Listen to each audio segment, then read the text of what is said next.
Assalamualaikum warahmatullahi wabarakatuh. Selamat pagi, atau selamat siang, atau selamat sore bagi Bapak Ibu peserta kegiatan Kelurahan Cantik Jelita, Cinta Statistik, Jendela Diseminasi dan Literasi Statistik. Perkenalkan, saya Anugrah Adi dari Badan Pusat Statistik Provinsi DKI Jakarta. Di sini akan berbagi tentang data visualisasi yang efektif. Di sini saya akan berbagi kenapa kita memakai data visualisasi, bagaimana penggunaannya, karena sebenarnya siapa saja bisa membuat visualisasi data, tapi ada yang bagus atau tidak. Bagus di sini bukan dalam artian cantik atau desainnya bagus atau enggak. Bagus yang dimaksud adalah bagaimana membuat visualisasi data yang impactful atau efektif atau tidak.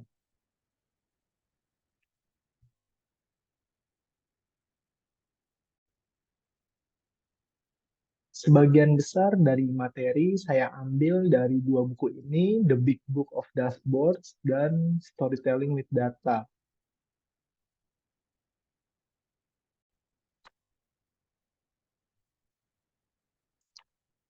Lanjut, jadi apa sih data visualization? Gitu? Apa sih pengertian dari data visualisasi? Jadi menurut Andy Crick ini di bukunya Data Visualization, A Handbook for Data Driven Design, dia mengartikan bahwa data visualization itu the representation and presentation of data to facilitate understanding. Di sini yang digarisbawahi yaitu facilitate understanding. Jadi elemen-elemen ini kita punya data di represent dengan bentuk atau grafik yang tersedia. Kemudian visualisasi kita presentasikan ke audiens atau ke user pengguna data.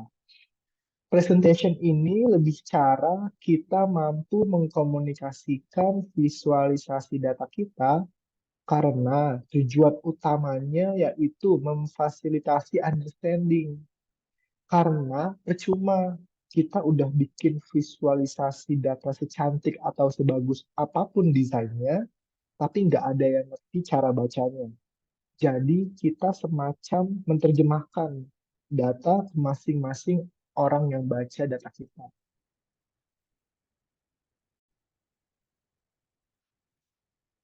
Contoh sederhana, kenapa sih data visualisasi itu penting? Contoh di sini saya punya rangkaian angka acak, angka digit 0 sampai dengan 9 secara acak.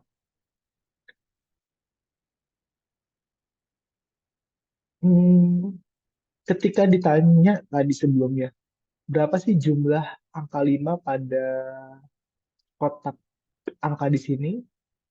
Mungkin Bapak Ibu akan kesulitan harus meneliti satu persatu angka yang ada di dalamnya dan menghitung berapa jumlah angka 5. Tapi sesederhana saya menebalkan angka 5 dengan cepat, mungkin dalam hitungan detik, Bapak Ibu dapat menghitung berapa jumlah angka 5 pada kotak tersebut. Di sini dapat terlihat bahwa ada satu, 2, 3, 4, 5, dan 6. 6 angka 5 yang terdapat pada layar Bapak Ibu. Selanjutnya, kenapa data visualisasi itu penting? Di sini dapat terlihat, mungkin grafik ini Bapak Ibu sering lihat di eh, keseharian Bapak Ibu di kantor atau di media atau di beberapa bahan bacaan. Di sini terdapat grafik line chart, line chart dengan jumlah garis ada 10 garis, 10 kota A sampai kota J. Ada suhu rata-rata dalam setahun Januari sampai dengan Desember. Dari sini apa yang bisa Bapak Ibu ambil? Hmm, Mungkin kalau kita perhatikan sedikit demi sedikit gitu. Ini ada tiga warna biru yang paling tinggi pada bulan Juli, tapi kalau kita perhatikan garis biru ini merujuk ke kota yang mana, kemudian warna kuning, warna orange, dan selanjutnya kita sedikit kesulitan untuk dapat memaknai grafik yang ada pada layar Bapak Ibu sekalian. Dengan data yang sama, diubah menjadi visualisasi yang berbeda. Jadinya contohnya menjadi seperti ini. Ini saya ambil dari bengkel slide ya. Dengan data yang sama, dapat dilihat bahwa dengan mudah ya, dengan mudah, lebih mudah dibandingkan grafik sebelumnya, dapat diambil kesimpulan bahwa kota E memiliki suhu rata-rata paling tinggi di bulan Juni sampai dengan September. Sementara itu, di kota A memiliki suhu terendah dari bulan Januari sampai dengan April. Dengan hanya memainkan warna biru dan warna merah, kemudian dibedakan antara warna biru tua, biru muda, merah tua sampai merah muda, tanpa ada penjelasan bahwa merah itu panas, biru itu dingin, Bapak Ibu dengan cepat mungkin dapat menerjemahkan data yang sebelumnya seperti ini menjadi tampilan seperti ini dengan mudah Bapak Ibu bisa menerjemahkan apa maksud si pembuat grafik seperti itu. Atau mungkin dengan ini dapat disimpulkan bahwa di kota E cocok untuk menjual minuman dingin di bulan Juni sampai September. Pengambil kebijakan pun dengan mudah membuat keputusan terkait data yang dimiliki oleh si pemilik data tersebut. Itu ya Bapak Ibu, dengan simple ya, simple mengubah tampilan seperti ini menjadi seperti ini dengan mudah akan diterjemahkan oleh pengguna data. Itu salah satunya kenapa data visualisasi itu penting ya. Menggunakan data visualisasi yang tepat itu penting. Lanjut, contoh selanjutnya, kenapa data visualisasi itu penting. Di sini ada tabel penjualan es kopi. Ada nomor ordernya, ada nama pembelinya, ada item yang terjual, serta harganya. Kemudian dibuat grafik seperti ini terkait penjualan kopi di sebuah coffee shop. Dengan mudah juga, dengan cepat, pengguna data akan mengartikan bahwa di coffee shop tersebut, Ice Coffee Brown Sugar memiliki total penjualan terbanyak dibandingkan menu lainnya. Sementara itu, eh, penjualannya mencapai 2 kali lipat daripada Ice Coffee Room yang memiliki jumlah order terbanyak nomor 2. Sekali lagi, dibandingkan dengan tabel seperti ini, diubah menjadi tampilan seperti ini dengan data yang sama, pengguna data atau pembaca lebih mudah mengartikan apa yang akan dimaksud gitu, apa yang ingin disampaikan oleh si pembuat grafik.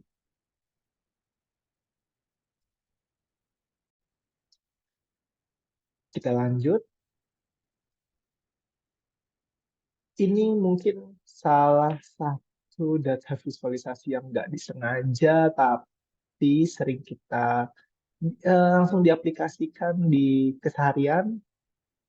Mungkin ini nggak dimasukkan secara visualisasi langsung ya, tapi kalau misalnya bisa diartikan seperti itu, em, misal di tanggal 1, sekarang ada di bulan Juni, 1 Juni, semua baris ini, semua akriliknya Indomie terisi penuh. Terus saat ini sekarang tanggal 15 Juni kondisinya sudah seperti ini.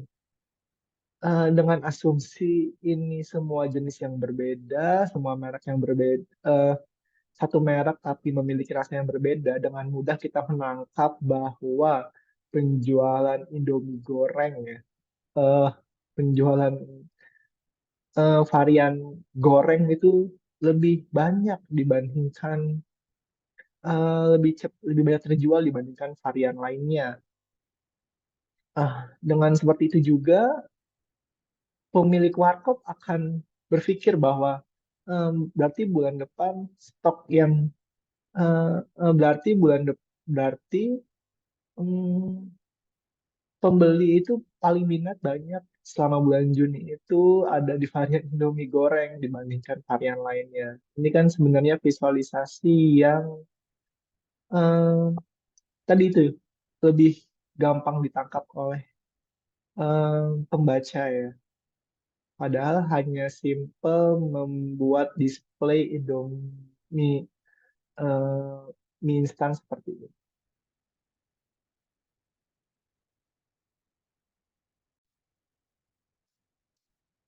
Kita lanjutkan ke penggunaan visualisasi data lainnya.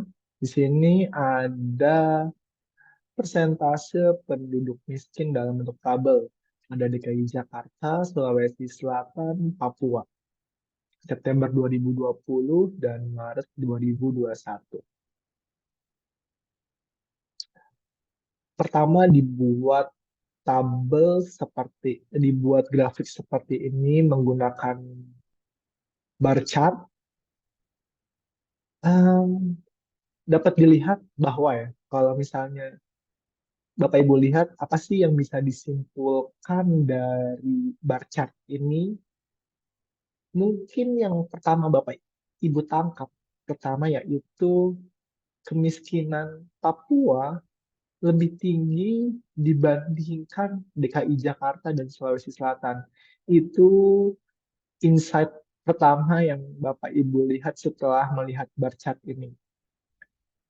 Betul begitu bukan? Jadi Papua memiliki persentase penduduk miskin paling tinggi dibandingkan Sulawesi Selatan dan DKI Jakarta. Kemudian dibuat lagi grafik dengan data yang sama menggunakan line chart. Dapat dilihat bahwa kesimpulan yang diambil mungkin bisa jadi berbeda. Kalau dilihat, pertama yaitu Papua memiliki kenaikan persentase penduduk miskin. DKI Jakarta juga. Tapi kita lihat bahwa Sulawesi Selatan yang bergaris oranye memiliki persentase penduduk miskin dari September 2020 ke Maret 2021 yaitu mengalami penurunan. Jadi gitu ya, simple. Simply dengan mengubah bentuk chart dari yang satunya menggunakan bar chart, yang satunya menggunakan line chart, tapi kesimpulan yang diambil bisa berbeda. Yang pertama, bar chart ini kesimpulan yang diambil bisa jadi yaitu Papua memiliki persentase penduduk miskin paling tinggi dibandingkan Sulawesi Selatan dan DKI Jakarta. Dengan grafik yang berbeda yaitu line chart, kesimpulan yang diambil akan berbeda. Yang insight pertama yang bakal diambil yaitu Sulawesi Selatan mengalami penurunan kemiskinan dibandingkan Papua dan DKI Jakarta. Di sini memang di bar chart terlihat gitu ya, Sulawesi Selatan mengalami penurunan, tapi insight pertama yang diambil pasti Papua lebih tinggi kemiskinannya. Sementara ini meskipun memang Papua terlihat memiliki kemiskinan paling tinggi di antara kedua provinsi lainnya, tapi insight pertama yaitu penurunan grafik ini ya, penurunan grafik kemiskinan di Sulawesi Selatan. Jadi simply dengan mengubah bentuk chart dapat menghasilkan kesimpulan yang berbeda. Kita lanjut. pengaplikasian data visualisasi lagi. Oke, di sini dilihat bahwa Simon Scar di tahun 2011 membuat infografis di sini istilahnya ya, tentang jumlah kematian akibat perang di Irak. Warnanya merah, berdarah-darah gitu ya. Turun ke bawah. Insight pertama yang mungkin Bapak Ibu ambil yaitu pada pertengahan di sini nih di tahun 2006 mungkin 2007, 2008 banyak korban berjatuhan dibandingkan dengan tahun-tahun setelahnya maupun tahun sebelumnya. Dan eh, yang diambil gitu insight-nya mungkin banyak sekali ya korban akibat perang di Irak. Kemudian Andy Cotgrave pada tahun 2016 membuat infografisnya dengan warna yang berbeda. Ditantang membuat grafik yang berbeda, kemudian dibuatlah infografis dengan data yang sama. Bedanya yang sebelah kiri buatan Simon Scar menggunakan warna merah, sementara itu Andy Cotgrave di tahun 2016 membuat warna biru. Eh, dengan judul juga yang berbeda di sebelah kiri itu Irak Gladito gitu. Sementara di sebelah kanan yaitu Irak Deaths on the Decline. Em, artinya apa sih dari dua grafik yang berbeda ini gitu? Simple, hanya mengubah warna biru menjadi warna biru, kemudian mengubah judulnya, kemudian juga membalik ya, dibalik yang tadinya terlihat berdarah-darah di grafik yang sebelah kiri, di grafik yang sebelah kanan kita dapat menyimpulkan bahwa semakin ke sini di akhir-akhir perang jumlah penurunan korban terus ya. Jadi kematian akibat perang di Irak tuh terus menurun dibandingkan tahun-tahun sebelumnya. Jadi menunjukkan penurunan, tidak ada peningkatan yang sebelumnya berdarah-darah yang dibuat oleh Simon Scar. Jadi kalau sebelumnya simple mengubah dari bar chart ke line chart membuat kesimpulannya berbeda, di sini simple dengan hanya mengubah warna biru menjadi warna biru dan di balik grafiknya membuat kesimpulan atau insight yang diambil dari infografis pada tampilan layar Bapak Ibu berbeda juga seperti itu. Jadi pentingnya data visualisasi seperti itu. Tergantung pesan apa yang ingin disampaikan oleh pembuat grafik.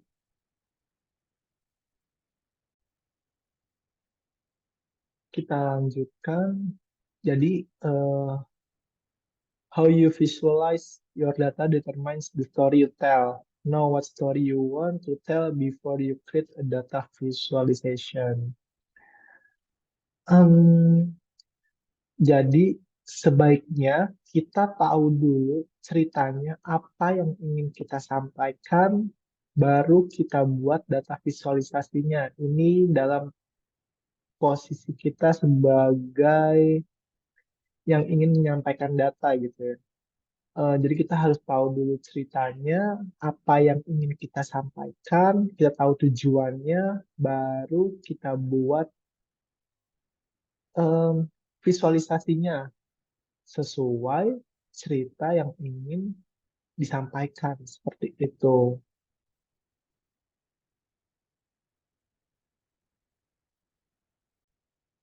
Baik, kita lanjutkan terkait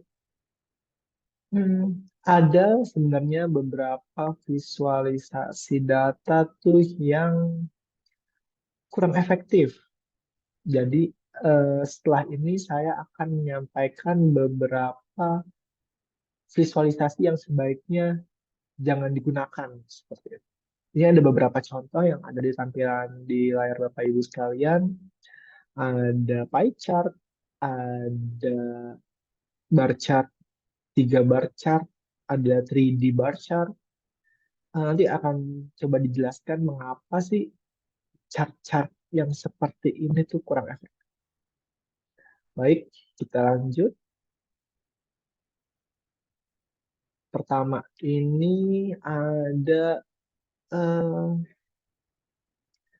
tax cuts expire gitu. Apa sih yang salah?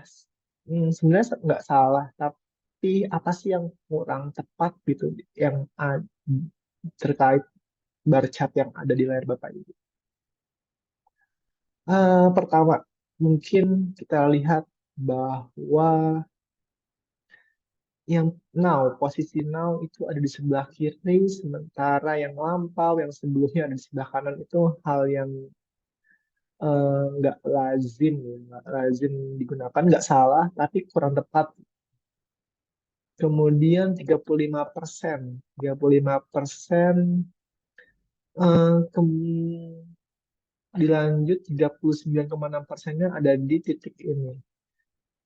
Seakan-akan bahwa kondisi sekarang itu lebih rendah dibanding lebih rendah 4 bahkan 5 kali lipat dibandingkan kondisi 1 Januari 2013.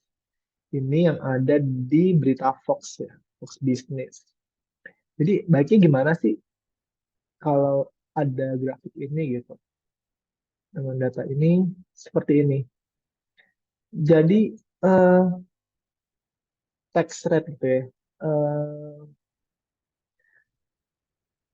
Hindari eksis ya, y axis ini hindari bukan dari nol gitu. Seakan-akan ini bisa menjadi kondisinya 3 kali lipat atau 4 kali lipat lebih rendah. Padahal jika y-axisnya kita ambil dari 0%, perubahannya nggak begitu jauh dibandingkan kondisi 1 Januari 2013. Terlepas dari sisi ekonomi itu rendah banget atau bagaimana, tapi kalau dari pembaca akan menginterpretasikan berbeda seperti itu. Jadi sebaiknya jika membuat bar chart atau line chart menggunakan y-axis start dari nol. Bukan kalau kita lihat di grafik kiri kan dimulai dari angka 34 gitu ya. Contoh lain, penjualan eh, truk ya, merek Chevrolet.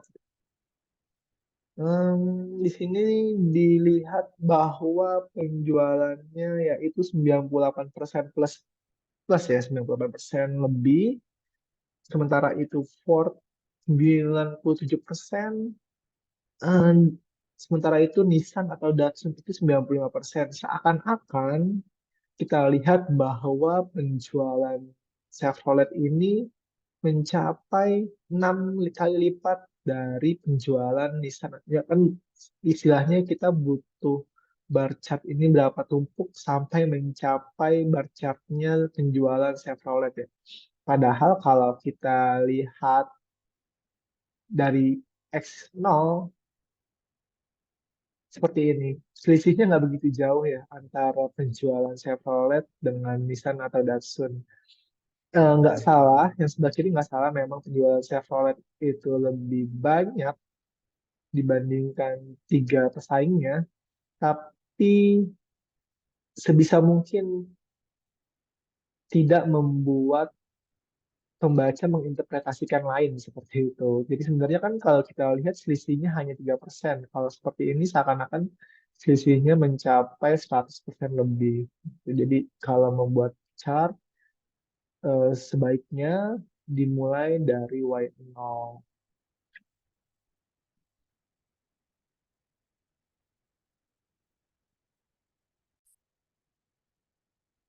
Hal lainnya ini misalnya rata-rata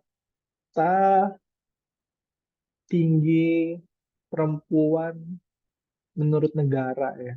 Ini kalau ini juga karena misalnya Latvia itu 5,5 feet gitu ya, 5 kaki.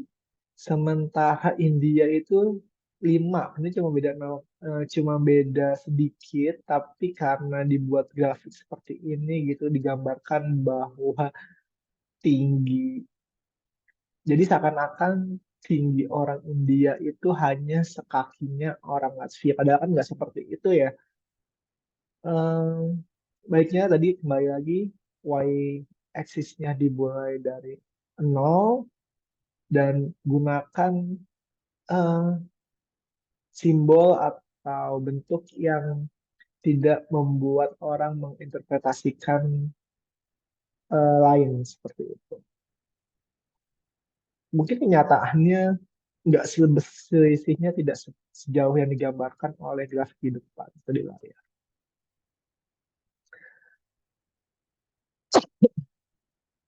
Selanjutnya eh, ini ada job loss by quarter gitu ya. Digambarkan menggunakan line chart. Apa sih yang salah atau apa sih yang kurang tepat dari grafik ini? Kita lihat bahwa dari Desember 2007 ke September 2008, ini selisihnya berapa bulan? Hmm, Tidak sampai 12 bulan, ini sekitar 9 bulan ya, 9 bulan selisihnya. Kemudian dari September 2008 ke Maret 2009 itu selisihnya 6 bulan. Dari Maret 2009 sampai Juni 2010 selisihnya 15 bulan. Tapi di sini digambarkan memiliki jarak yang sama. Itu kan kurang tepat jadinya ya kalau misalnya ditarik garis lurus seperti ini. Padahal kalau misalnya grafiknya dibuat sesuai dengan jarak antar bulan yang ada gitu, dibuatnya seperti ini. Desember ke September 2007 ke September 2008 ada jarak yang berbeda gitu ya, tidak sama jaraknya seperti gambar yang ada di sebelah kiri. Kemudian perubahannya pun dari 7 miliar ke 9 miliar ini selisihnya 2. 9 miliar ini selisihnya juga tidak garis lurus seperti yang digambarkan pada grafik di kiri. Kalau misalnya kita lihat pergerakannya sampai Maret seperti eh, lebih tinggi peningkatannya, tapi dari Maret 2009 ke Juli 2010 sebenarnya lebih landai ya dibandingkan periode Desember 2007 sampai Maret 2009. Jadi penggunaan X-axisnya juga harus diperhatikan. Kemudian ada contoh lain, ini saya ambil dari eh, sosial medianya Big Alpha ya. eh, Apa ya yang bisa kita ambil, insight apa yang bisa kita ambil dari infografis di depan di sini. Dilihatkan bahwa UMP ya, UMP upah minimum per provinsi di tahun 2023 nggak ada yang salah, tapi alangkah baiknya ya, kan kalau misalnya kita lihat gitu, kita biasa menangkap bahwa semakin tua warnanya semakin tinggi atau semakin muda warnanya semakin rendah. Dilihat di sini bahwa DKI Jakarta memiliki UMP 4.900.000, sementara Jawa Barat memiliki rata-rata UMP 1.986.000. Tapi warna Jawa Barat tuh lebih tua dibanding warna DKI Jakarta. Salah? Enggak. Tapi kalau kita mempunyai tujuan ya, tujuan misalnya eh, gini deh, di Jawa Bali kalau warnanya semakin tua, semakin tinggi UMP-nya. Terus yang warnanya semakin rendah, warnanya semakin muda, itu UMP-nya semakin rendah. Jadi kalau kita lihat grafik yang di depan ini kan, kita harus perhatikan angkanya satu persatu ya. Terus baru kita bandingkan. Tapi kalau misalnya tadi semakin tua warnanya semakin pekat, terus semakin tua warnanya semakin tinggi UMP-nya, kita dengan cepat mengartikan bahwa oh iya DKI Jakarta tuh UMP-nya paling tinggi, kemudian disusul oleh Banten yang maaf Bali 2.700.000 seperti itu. Kalau gini kan kita harus mengurutkan angkanya satu persatu ya. Jadi 900, kemudian Bali 2,7, selanjutnya mana lagi yang menyusul gitu. Jadi kalau dibuat warnanya yang diatur seperti tadi, mungkin kita sebagai pembaca lebih mudah menginterpretasikan grafik yang dibuat. Nggak salah, tapi alangkah baiknya gitu ya. Kita sharing aja di sini ya. Jadi em, menurut Bapak Ibu bagaimana? Eh, Lanjut ini ada rata-rata ya, rata-rata temperatur tahun 97 sampai 2012. Ini grafik yang biasa digunakan untuk mengartikan bahwa nggak ada tuh namanya global warming, nggak ada namanya eh, pemanasan global. Jadi tampilan ini tuh sering dipakai sebagai argumen bahwa climate change tuh nggak ada ya. Karena kita lihat bahwa rata-rata temperatur udara dalam Celcius itu tahun 97 sampai tahun 2012 ya segini-gini aja fluktuasinya.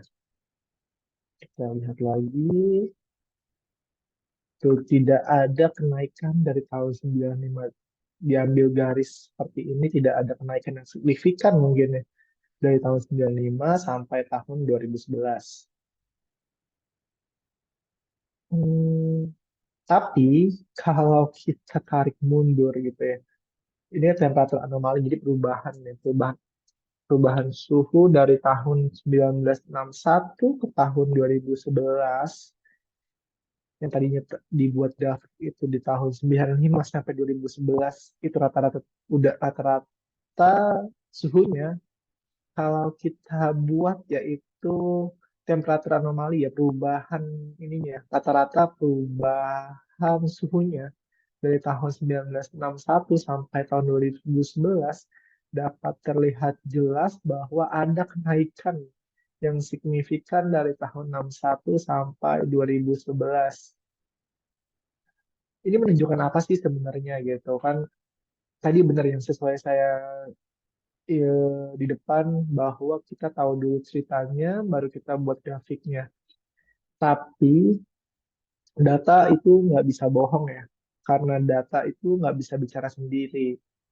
Namun akan sangat mudah bagi siapapun untuk ngemislead orang atau membuat orang mensalahartikan data melalui visualisasi data.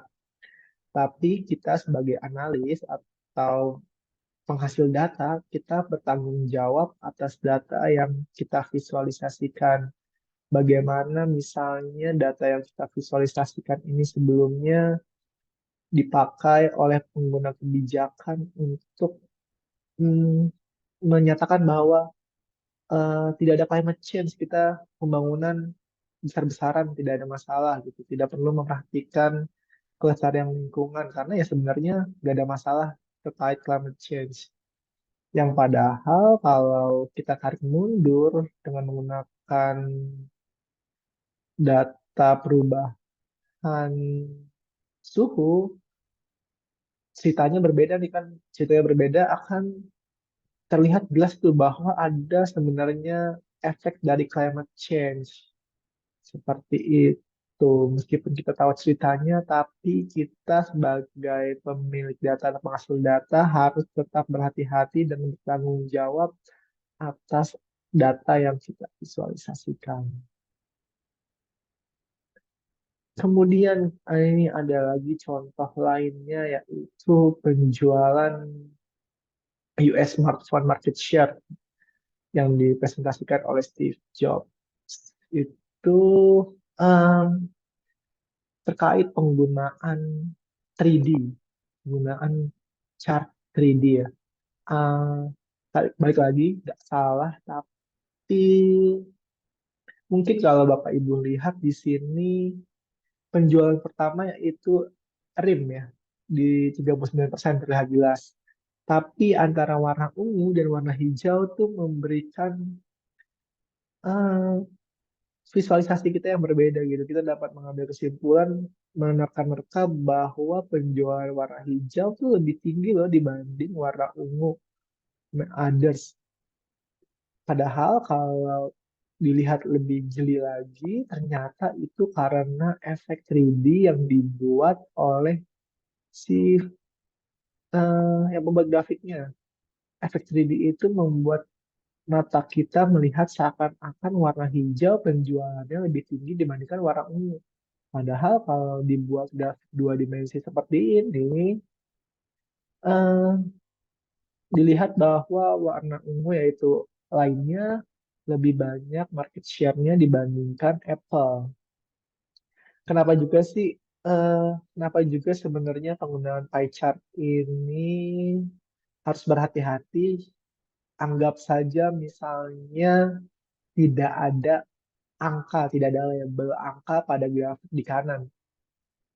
Coba Bapak Ibu bayangkan graf, tidak ada label angka pada grafik sebelah kanan. Makanya saya tutup misalnya. Kita akan sulit membandingkan antara warna ungu dan warna hijau, mana yang lebih besar, warna orange tua dan orange muda. Ini terlihat mungkin orange muda lebih jelas, lebih besar, ya. Tapi kan kalau kita butuh waktu untuk menginterpretasikan atau membaca grafik pie chart ini apabila tidak ada label angkanya. Jadi sebenarnya penggunaan pie chart harus lebih hati-hati dan memilih data mana yang bisa kita visualisasikan dengan menggunakan pie chart.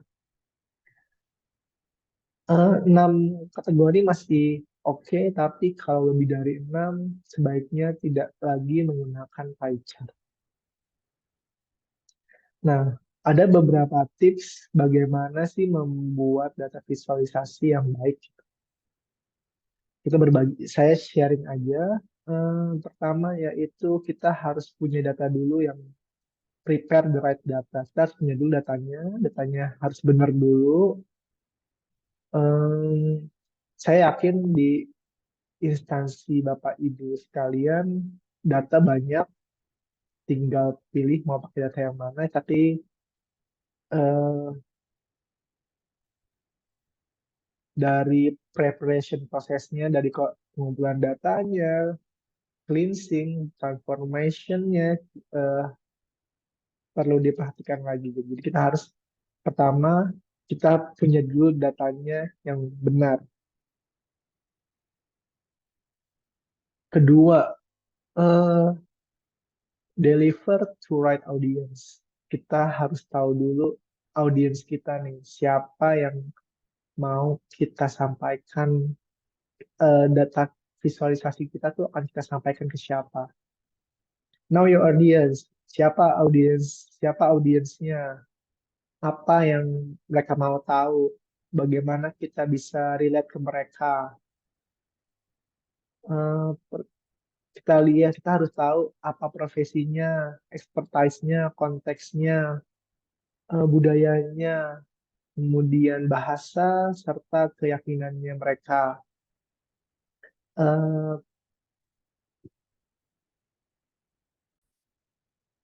Keyakinan yang dimaksud tuh bukan keyakinan spiritual ya. Ini misalnya Bapak Ibu punya data tentang kelestarian lingkungan gitu, atau mm, tentang lingkungan lah. Kemudian Bapak Ibu mempresentasikannya ke aktivis lingkungan dengan mempresentasikannya ke ke pemilik industri, tentu itu harus memiliki jenis yang berbeda. Kemudian expertise-nya, misalnya Bapak Ibu punya audiens ini kan masyarakat DKI Jakarta ya, tentu berbagai kalangan, dari kalangan semua ada ya di DKI Jakarta. Bapak Ibu harus bisa memposisikan bagaimana visualisasi datanya itu dapat dicerna oleh seluruh kalangan. Tidak hanya kalangan menengah ke atas, tapi juga yang ada di eh, golongan ke bawah bisa mencerna visualisasi Bapak Ibu sekalian. Kemudian budayanya serta bahasa yang lebih mudah dimengerti oleh para pembaca.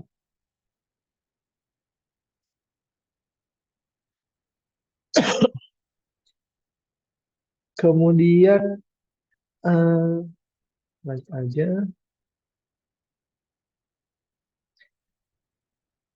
kita harus tahu apa sih yang audiens mau tahu seperti itu kan. Contohnya di sini ada ilustrasi ya, si Bapak ini mempresentasikan 75 slide. Padahal bosnya tuh nggak mau tahu ya, nggak mau tahu panjang lebar, dia hanya mau tahu intinya aja. Mungkin juga hal yang sama ya di masyarakat gitu. Masyarakat sekarang apalagi di era sekarang tuh maunya yang cepat, mau yang simple, nggak butuh banyak bacaan. Contohnya aja, apalagi di era TikTok, era Reels sekarang, video pendek dengan video durasi 30 sampai 60 detik aja, informasi harus semua tersampaikan gitu ya.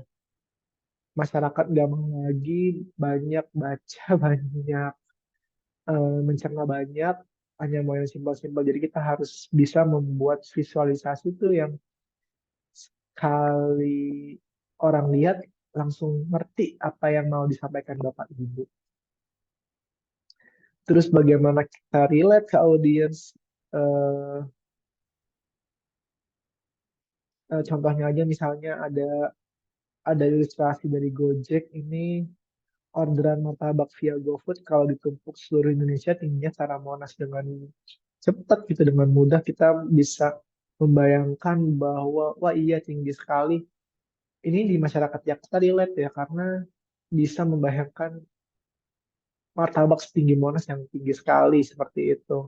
Tapi kalau di masyarakat luar negeri misalnya, Monas itu apa, martabak itu juga bentuknya seperti apa, nggak semua relate sama grafik yang ada di sebelah kiri. Kemudian ada contoh lainnya, misalnya ini aja, 4,1 miliar kilometer perjalanan layanan GoRide, GoCar, dan GoBurger setara dengan 5.000 pulang pergi ke bulan. Dengan cepat juga pengguna data mencerna bahwa oh iya ternyata 4,1 miliar kilo itu jauh sekali ya, bisa sampai 5.000 kali PP bumi ke bulan. Meskipun pembaca belum pernah ke bumi, belum pernah ke bulan gitu, tapi bisa membayangkan udah banyak banget total perjalanan layanannya Gojek.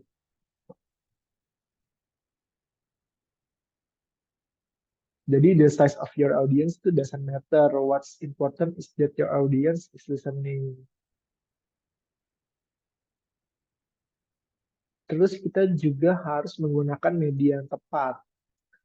Ada beberapa charts yang bisa digunakan, yaitu dari pie chart, bar chart, sampai mungkin yang sering digunakan yaitu stack bar chart yang ada di Microsoft, biasanya Excel, PowerPoint. Gunakan chart yang tepat. Contohnya ini ada penjualan produk A dan B tahun 2005 sampai tahun 2014 serta totalnya. Terlihat bahwa ini bisa menggunakan berbagai chart. Misalnya menggunakan tabel. Bisa kalau ini kita melihat bahwa angka setiap tahunnya dapat terlihat gitu dengan menggunakan tabel. Kemudian menggunakan line chart dengan setiap tahunnya seperti apa, dapat dilihat juga bahwa pergerakan fluktuasinya ya di produk A itu warna biru, produk B warna kuning, ada fluktuasi di antara tahun 2009 sampai 2011 yang terlihat di grafik ini.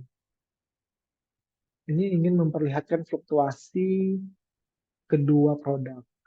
Kemudian ini ingin memperlihatkan titik 2005 sampai 2014.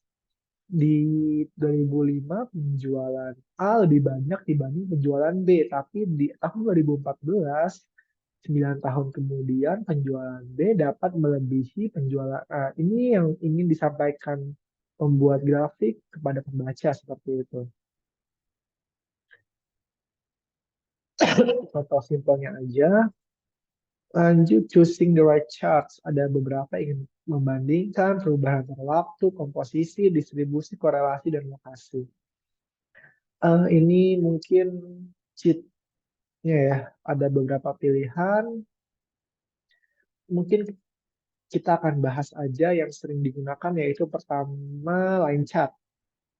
Kapan sih kita menggunakan line chart? Tadi untuk membandingkan perubahan antar waktu. Apa yang harus dihindari? Terlalu banyak garis. Nggak baik, nggak mudah untuk dibaca oleh pengguna atau user ya. 3-4 variabel, 3-4 kategori cukup. Kalau misalnya seperti banyak ini, kita udah nggak tahu gitu yang bawah saling tumpang tindih antar warna. Kemudian ada area chart, ini juga komposisi perubahan antar waktu.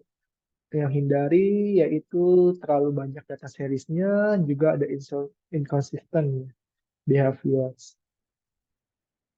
Ada horizontal bar chart, ini cocok untuk membanding, ini dia.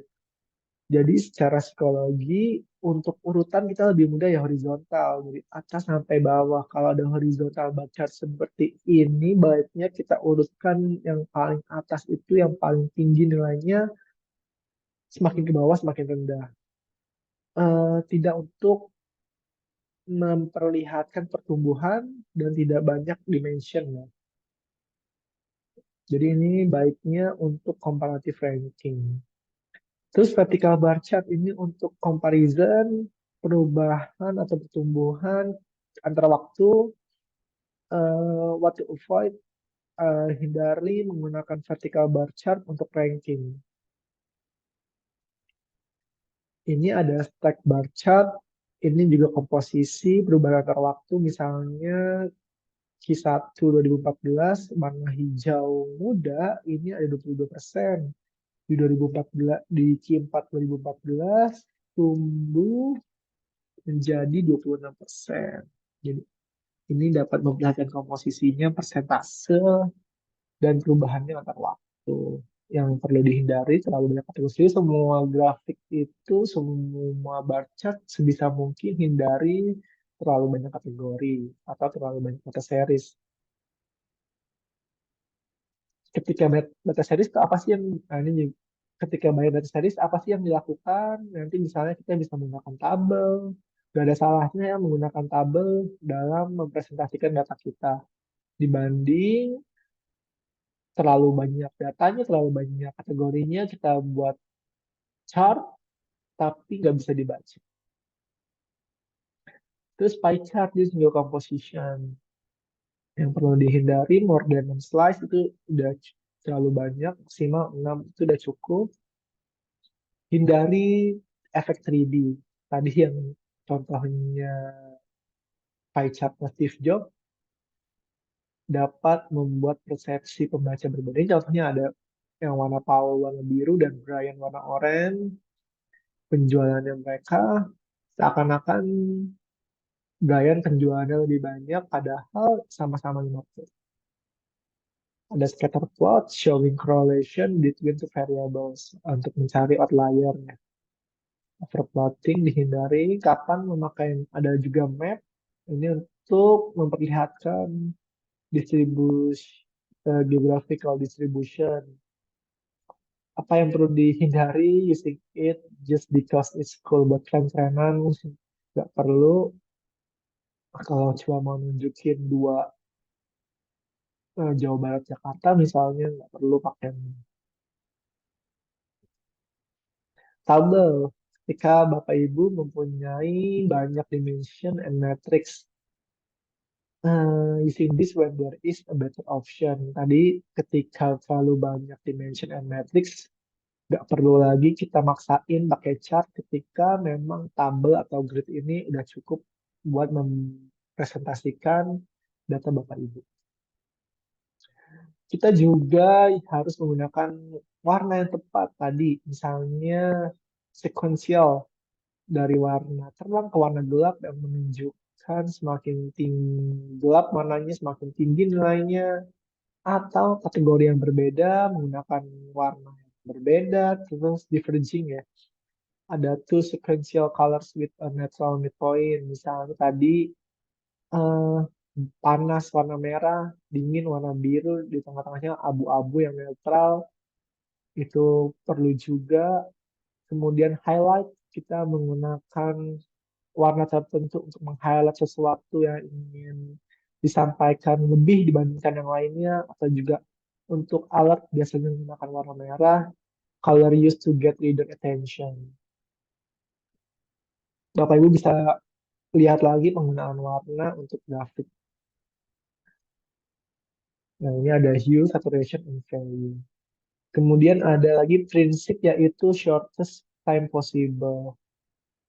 Your key message should be successfully relayed to your reader as fast as possible.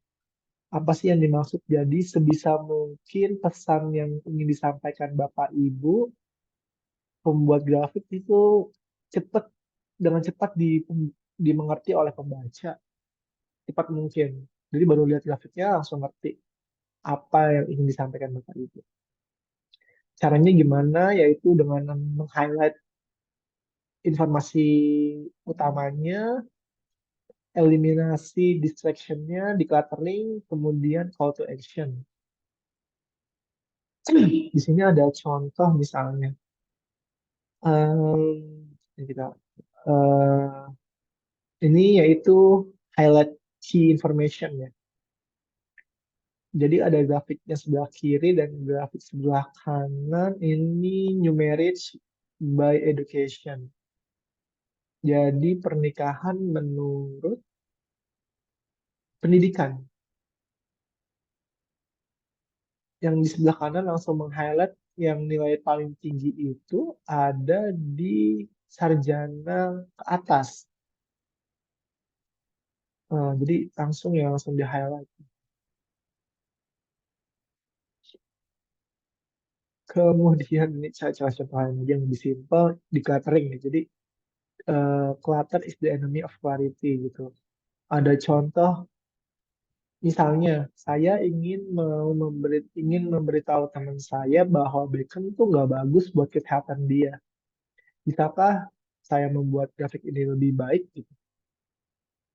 Eh, Terlihat bahwa kalori per 100 gram bacon itu sebenarnya nggak lebih tinggi dibanding French fries, eh, lebih tinggi dibanding pizza dan chili dog gitu. Tapi saya tuh sebenarnya cuma mau, teman saya ini suka banget bacon gitu.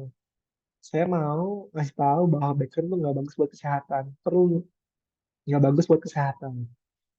Apa sih yang perlu dihilangkan dari grafik ini? Bagaimana supaya teman saya bisa menangkap apa maksud saya gitu? Ya, less is more. Jadi nggak perlu tuh pakai background-background coklat-coklat seperti ini. Nggak perlu lagi kita menambahkan x-axis seperti y-axis angka seperti 0 sampai 700 ini. Judulnya, judul apa? Y-axisnya juga bisa kita hilangkan. Legendnya nggak perlu lagi kita warna berbeda-beda tentang goreng warna biru, potato chip warna hijau. Dengan saya meng-highlight bahwa kalori bacon itu tinggi 533, saya kasih warna merah, saya kasih alert, saya kasih merah, terus kalori per gramnya tuh tinggi banget, jadi 533 kalori per 100 gram. Ini dengan eh, mengclutter, mendeclutter elemen-elemen yang ada di sebelah kiri, cukup seperti ini aja, pembaca dengan mudah menangkap apa yang ingin kita sampaikan. Tadi contoh sama juga eliminate distraction. Ini contoh lain call to action. Jadi contohnya aja menggunakan Gestalt Principle of Visual Perception. Ini Bapak Ibu bisa baca lebih lanjut ya terkait Gestalt Principle of Visual Perception. Terakhir mungkin ini ada call to action. Jadi ketika Bapak Ibu ingin menyatakan sesuatu, kemudian apa tindakan selanjutnya bisa langsung tambahkan di sini call to action apa yang harus dilakukan. Ini contohnya aja, misalnya ada penjualan tiket